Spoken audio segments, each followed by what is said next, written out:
de nuestra fuerza pública con la hermana República de Haití. El general Vargas explicará el procedimiento y el desarrollo.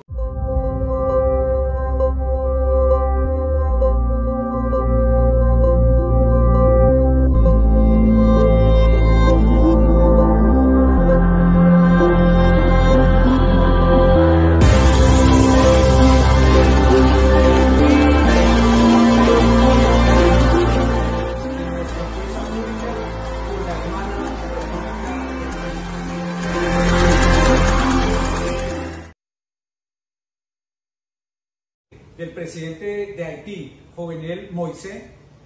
En el día de hoy, la Interpol ha solicitado oficialmente información al gobierno colombiano y a nuestra Policía Nacional sobre los presuntos responsables de este hecho.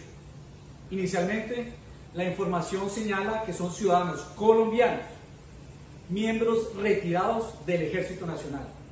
Hemos dado las instrucciones por parte del Gobierno Nacional a nuestra policía y al Ejército para que de inmediato se preste la colaboración en el desarrollo de esta investigación para que se esclarezcan estos hechos.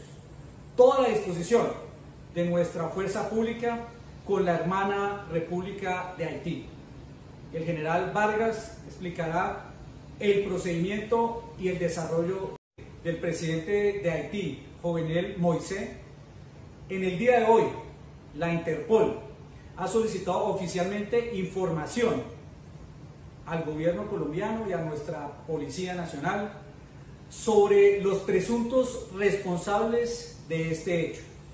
Inicialmente, la información señala que son ciudadanos colombianos, miembros retirados del Ejército Nacional. Hemos dado las instrucciones por parte del Gobierno Nacional a nuestra policía y al Ejército para que de inmediato se preste la colaboración en el desarrollo de esta investigación para que se esclarezcan estos hechos. Toda la disposición de nuestra fuerza pública con la hermana República de Haití. El general Vargas explicará el procedimiento y el desarrollo